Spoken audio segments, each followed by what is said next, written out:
Well, hello, ALA members. I'm Eric Jacobson, president of the American Lighting Association. We're so excited that you've had the opportunity to participate in our courses through the symposium this week. While we were very disappointed that we had to cancel the ALA conference in Lake Tahoe, it's been very challenging from that point of view for the past couple of years. We hope that your experience through the symposium has been a very good one. I do want to take a moment that none of this would have been possible without the support of ALA members and the support of our sponsors. The sponsors were the full reason that we've been able to offer all of these courses for free.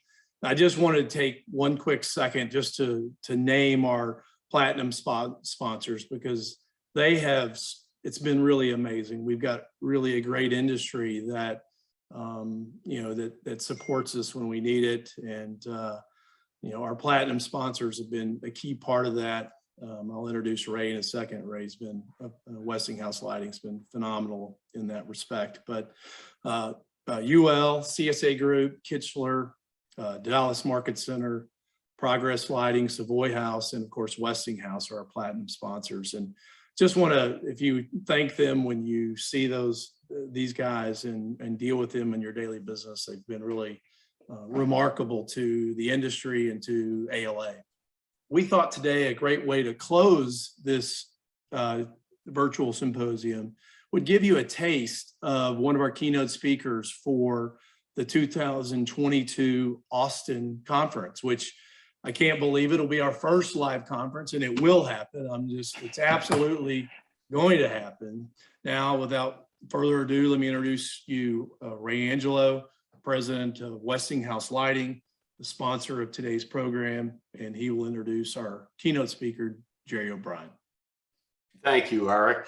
And I am going to give one more shout out. The ALA team has been terrific pulling off this Plan B. I think all of us, I've heard a number of our people from Westinghouse Lighting have attended, and the speakers have been terrific. So thanks to the ALA team for pulling things off. It's now my pleasure to introduce Gerry O'Brion, our keynote speaker for the 2022 conference.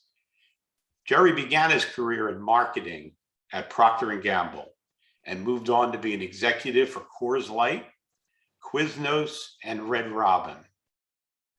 After years as an executive with billion-dollar brands, Gerry is now a professional speaker and author. His Power of Because framework has helped tens of thousands of CEOs, business owners, and sales teams to stand out from the sea of sameness and grow their sales. He earned his MBA from the University of Michigan. Gerry also spent 8 years serving in the military. Please welcome our upcoming 2022 conference keynote speaker, Gerry O'Brion, as he gives us just some brief highlights of what to look forward to at next year's conference in Austin. Gerry? Awesome. Well, thank you for having me. I'm going to go ahead and share my screen and get us rolling here. All right. I was so bummed that the conference got canceled, and I'm going to be with you in 2022. I said, let me at them. I want to talk to the folks. I've got something I want to share with you this year that is going to seed in your minds what we're going to cover fully in depth with all the rigmarole and stories and lights and jokes and everything next year. This year, what I want to share with you is a framework of influence. It's a crazy time. It's been a crazy time for the last couple of years for businesses, for retailers to hire people to work in your stores. In the meantime, including me, a lot of people started doing a lot of home renovation. So it's been a doubly crazy time for all of you in the industry. In fact, I was just telling them as we were kicking this off, I've gone through a massive home renovation. I've got 4 huge boxes of lights that are waiting to be installed right downstairs here from my office. in my home because my home has gone through a massive renovation. And as I'm kicking off, I'll tell you, I worked with a designer, and the designer said, "Oh, look at these lights, look at these lights." But I'm the kind of guy who wants to look at everything and touch it and feel it and see it. She kept showing me all these things. And I looked at all these things on the internet. And she said, "Well, you need to go into a showroom and see these things for real." And I'll tell you what, that day, everything changed. I walked into a independent retail showroom here in Denver, Colorado. And within 2 minutes of walking in the door, I saw exactly what inspired me to be the finishing piece of my massive kitchen renovation. And I couldn't be happier with the experience of being able to physically go in and see and talk to people and have expertise. It literally changed everything. And of course, as you know, lighting changes everything, not just in terms of what it looks like, but how it makes your space feel. So I'm in the middle of this. I'm so excited to talk to all of you. But you're in the midst of business turmoil.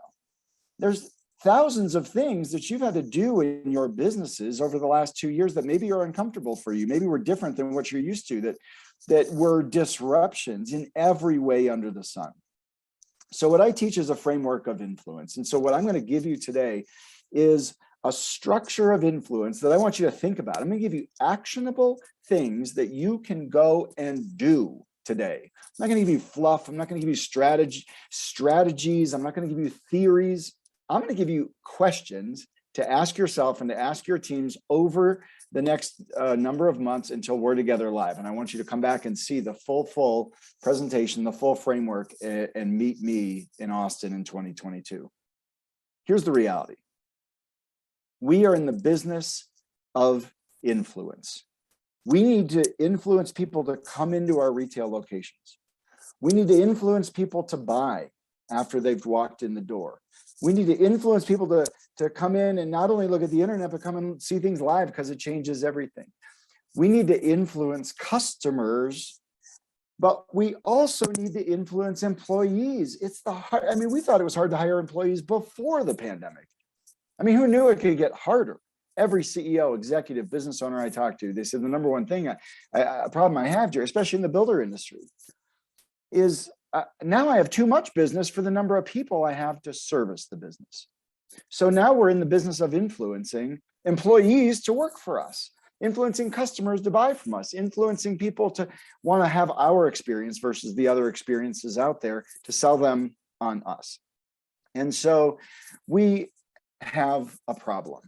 Even when we influence people to come in to our retail locations, nobody buys anything. Well, yeah, they do, Jerry. Well, what do I mean by that? We use this language like people are going to buy. Like, I'm going to go to the mall, I'm going to buy a shirt. I'm going to go to the dealer, I'm going to buy a car. I'm going to go to the lighting gallery and I'm going to buy a light. But buying isn't actually the activity that we do. The activity that we do is choosing between options. And this is what your customers do every single day. They choose to either shop online or walk in the store or buy something from you or price shop you and all these things that we hate, but are unfortunately true. Same with your employees. They choose to work for you. They choose to work for Starbucks. They choose to work as a driver for Amazon. They choose to work for the place that they feel like they are going to get all the things we know, the best opportunities, the best pay, the best benefits, the best long-term opportunity, the best thing that makes them feel good. So they choose between options. A bunch of years ago, I'm in Denver, Colorado, and I'm making ribs and I realize I'm out of barbecue sauce. I run down to the grocery store to buy barbecue sauce and there's 48 kinds of barbecue sauce there. Tell me how many kinds of lights are right there in your showrooms. How do we get people to choose? How do we get people to buy from us? Here's the question I want you to ask yourself. You should buy from us versus all those other options because, seems like a simple question. I want you to take a second and actually finish this sentence in your mind or with your pen. Write it down. You should buy from us versus buying somewhere else because. You should buy from us versus another gallery across town because. You should work for us instead of working at some other place that you can sell because. The ending of this sentence is critically important. Think about last time you gave a referral. You like to get referrals. Like to get referrals from designers, from homeowners, from people doing renovations, from people that have already been in your places. You should come in and shop with us because. Now, whatever you wrote down or whatever you thought, I want you to think about this. Could anyone else say the same thing?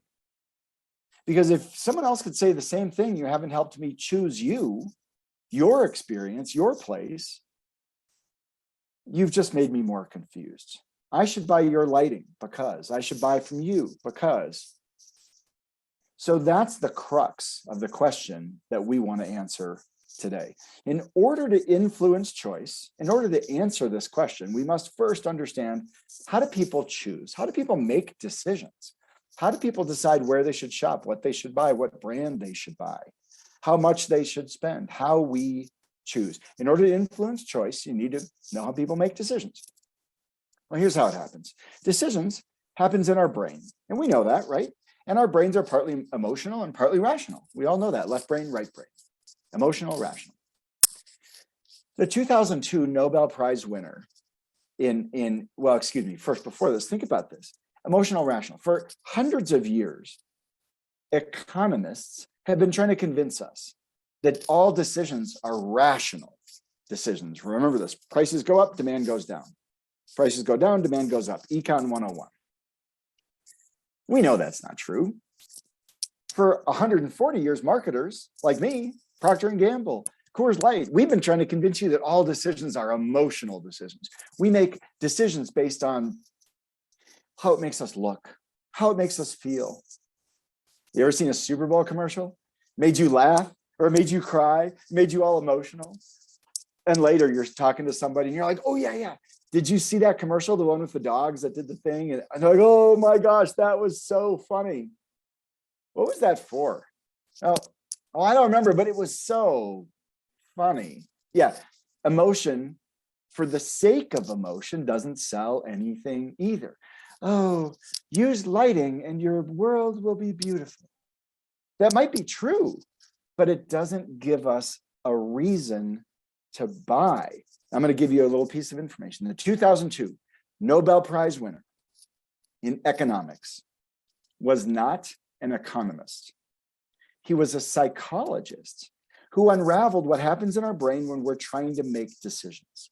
When we're making decisions, so when we want to influence decisions, we have to know how they're made. And what he showed was that, in fact, as we know, we do make emotional decisions. But when we make those emotional decisions, our brains, our subconscious, our gut is looking for rational, logical proof that it is a good call. In fact, it's looking for rational, logical proof that it is a good call such that we could convince someone else that we're making a good decision. Your customers are afraid of making a bad decision. Your customers want to be smart. And so what do? They do things that they think make them look smart. They shop around, they research, they look at different options. It's our job to show them that the best option is buying from us, buying from our location, buying our brand, buying our lighting. But in order to do that, we need to not only show them what's in it, the emotional piece of what the lighting can do for them, but the rational piece of why this is a better choice, of why this experience is a more valuable experience, of why this brand is a better decision, such that they could even convince someone else.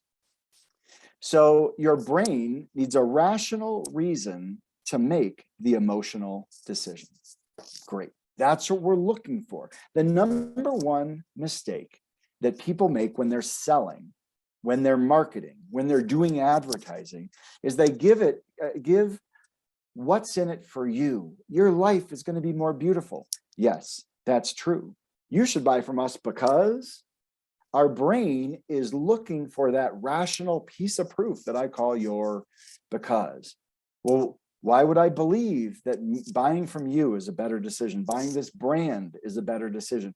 Spending the time to go into the retail store is going to make me happier in the long run. My experience is that it did. It did. The question is, how do you convince me of that before I've walked in and had that experience? There are 4 questions that make up this framework of influence. I'm going to give you tidbits of each of the 4 questions to get you thinking about these 4 questions. So next year, I want you to come back and look at these 4 questions. And then next year, we're going to go deep on each of these 4 after you've been marinating on them this year. Question number 1, who are your ideal customers? You certainly don't want to sell to everyone in your city. Not everyone is a good customer. In fact, you know this. Some of the customers you have, you might like to fire. That's true for a lot of us, right? We've got some customers that are great, high margin customers that really, really value what we do well. We got other customers that are a pain in the butt. So specificity for who your ideal customers are, I'll tell you what that does. When you narrow your focus and you know who you're focusing on, it makes your marketing more efficient. It makes your sales processes more effective. It makes your business more honed in and more efficient because you know who you're serving, what they want, how you're serving them, what they care about. It eliminates people that are a distraction. It eliminates low margin customers. Get clear on who you're serving. Specificity drives sales. The more specific you are, the more you clear out the clutter, and the more you don't pay attention to things that waste your time, waste your money, waste your marketing dollars, waste your salespeople's time. Who are the critical few types of customers that you need to serve? Specificity. And especially when everyone under the sun is renovating, we're saying, oh, I can serve anybody. It might be true that you can serve anybody, and everybody might be walking in the door. But who do you really, really want to focus your efforts on, especially now? And by the way, one of the things that's happening in the pandemic, I'm talking to a lot of CEOs about this, and they're all giving me this feedback. They say, Gerry, we're talking to customers we've never been talking to before.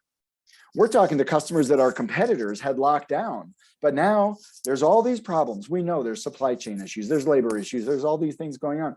And one of the things that's happening is customers are up looking around saying, wait, I'm seeing and learning and experiencing different kinds of businesses and considering different businesses than I've considered before. Now is the time not to slow down your sales, your business development, your marketing, but kick it up because new people are about to experience you because they're out looking around. Question number 2, what are your insights? Now, what do I mean by that? Those ideal customers, those ideal people that you really want to serve, what do they care about? Put it this way, what do they want more of in their life? And what do they want less of in their life? Those people, those ideal people you want to influence, we got to get into their mind, into their mindset. What do they want more of, less of? Said another way, more powerfully, what do they hope for if they come in and buy from you? If they buy your brand, what do they hope will happen if they choose you versus all those other options out there? What do they fear will happen if they buy from you? It was said even another way, more powerfully, what do they fear will happen if they don't buy from you, but they buy from somewhere else? Think about that. What are the things that you offer that give me confidence? Remember, I'm afraid of making a bad decision. Now pay attention to the bottom part of the matrix. Brain science shows us that we are about twice as motivated to avoid what we don't want as we are to get what we do. I want you to think about this between now and next year with your teams and your Monday morning meeting. What is it that our customers hope will happen if they buy from us? What do they fear will happen if they buy from us? What do they fear will happen if they don't buy from us? And you know there's good answers to all those questions. What is the problem they're really trying to solve? I'll tell you what my problem was. I mean, I bought a massive chandelier, 7 foot wide. I guess you wouldn't call it a chandelier, super mod light for my kitchen. I bought another kitchen light. I bought 2 more living room lights, 2 more other living room lights, and a light for my solarium. I'm deep in lighting. I literally want to take you guys down and show you the massive boxes of lights I have right now. And everything changed when I went in and saw it in person. I was like, oh, that's what I want. My fear was, I'm going to get something and it's not going to be right. It's not going to be the right size. It's not going to feel right. It's not going to look right. My fear, what my hope was, people are going to walk into my kitchen and be like, whoa, that is awesome. And you know what they do? That, because I was able to see it, feel it, touch it in person, and have an expert actually walk through the purchase process with me.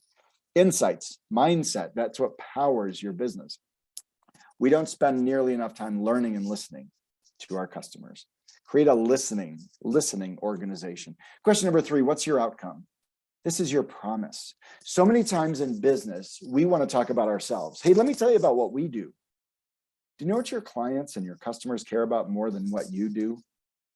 Themselves. Hey, let me tell you about my house, about what I want. Let me tell you about what I'm struggling with, my challenges are.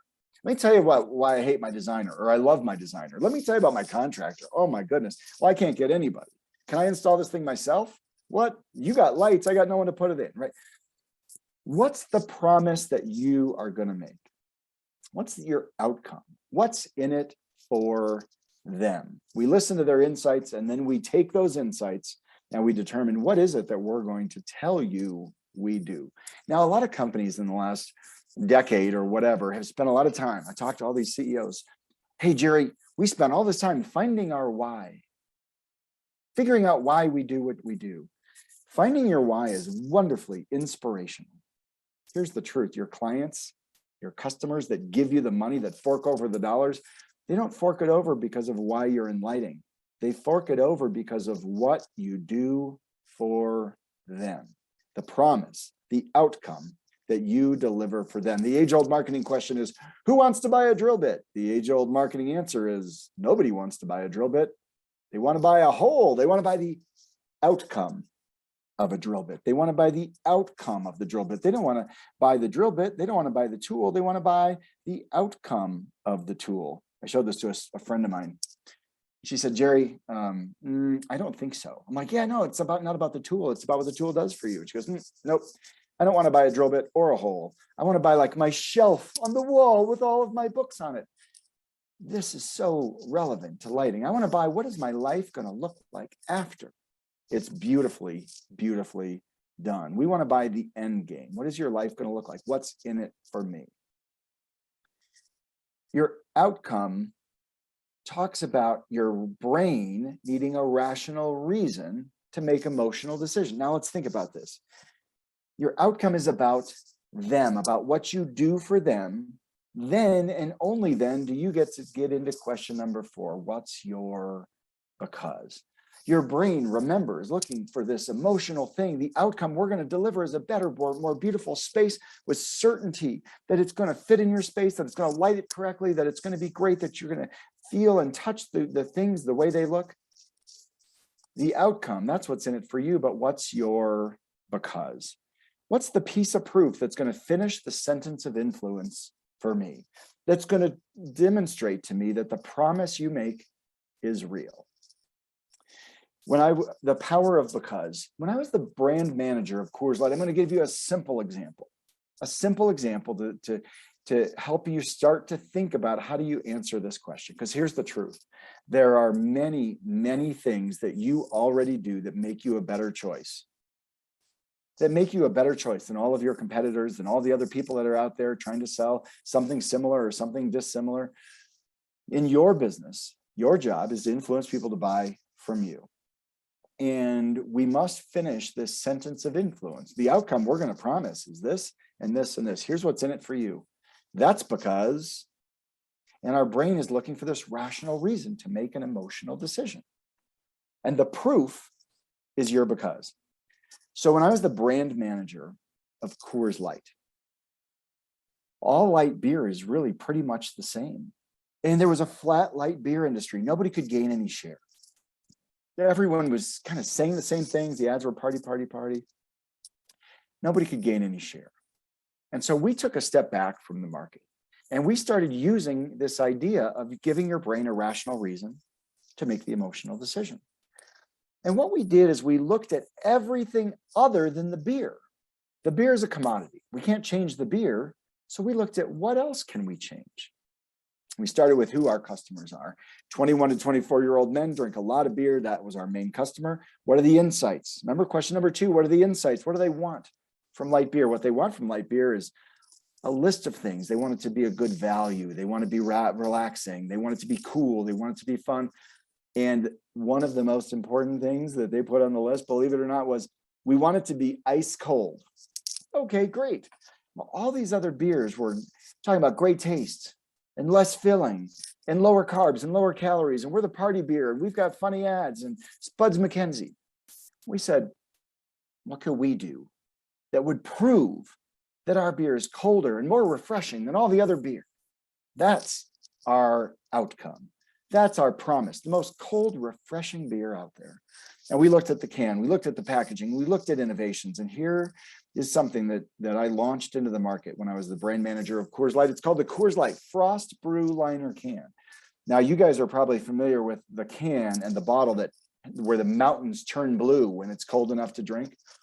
This one comes before that one. Look at what this is. It's a can that's got a blue liner right inside the can. Think about, what do you suppose that can does? Sometimes when I give this to audiences, they say, "Ooh, Gerry, I think that can insulates." Well, not exactly. I never said it insulated. Look at the ad. It says it locks in refreshing, frost brewed taste. Now you're like, wait a minute. Isn't that just what a can does? Yeah, well, here's the secret of the frost brew liner can. Every aluminum can ever made has had a liner inside of it. It's always been clear. We never told you it existed. You spray a clear liner inside the can because you can't put beer next to aluminum or it will corrode. The liner in the can's always been clear. We turned ours blue and told you it existed. And in fairness, we gave it a fancy name, Coors Light Frost Brew Liner Can. Here's what happened. Flat light beer industry. Nobody could gain any share. We turned our liner blue, told you it existed, and Coors Light can sales went up by 5% that year, $100 million incremental growth because we turned the liner blue. What I'm not saying is you should be misleading to your customers. What I am saying is you are already doing things in your businesses that are very, very valuable to your clients and customers. It's your because. You should buy from us because. You should buy from Coors Light because it's got a blue liner, because the mountains turn blue when it's cold enough to drink, because it's frost brewed as low as 34 degrees. There's all these pieces of proof. The number one marketing mistake that businesses make is they say, what's in it for them? What's in it for the client? What's in it for the customer? Without finishing the sentence of influence and giving the proof about what you do that's different and unique. What do you do that no one else does? What can you deliver that no one else can deliver? What can you offer that no one else can offer in the same way you can offer it? What can you add in terms of value that other people can't add in terms of value? Because they don't have a location or real people? Or what can you think about? Think about it the same way for your employees. You should work for us versus anyone else out there. That's because it's critical that we answer the question first. Because if we want to get referrals from designers or contractors or homeowners, the number one reason we don't get referrals is because we've made it too hard for people to know what to say on our behalf. What do you wish someone would say after they say the word because? Oh, you got to go down to this lighting place because. What's your because? What you say for your because makes what you say more believable. Oh, wow. They give me a statistic. They give me a thing. They give me a proof. They give me guarantee. They give me, and it makes it more repeatable. What do you wish people would say on your behalf? Your because is about what you do. It's not, oh, because we care more about our customers. We care more about our customers, therefore what's your piece of proof that shows me that you care more, you're more effective, you've got better value, overall package value than me. They don't buy why you do what you do, they buy what you do for them and the proof, your because, that you can do it differently or better than anyone else. If you want to get a copy of this presentation, you can text the word because to that phone number 33777. And if you want to email me directly, that's my email, Gerry with a G at whatbigbrandsknow.com. You can connect with me on LinkedIn. That's the correct spelling of my name. This is something for you to think about, and I hope that you will all join me in Austin 2022 for the live keynote, live conference, and I hope we get to have an old-fashioned in the bar after. I'm looking forward to meeting all of you next year. Thank you so much, and thank you for joining us today.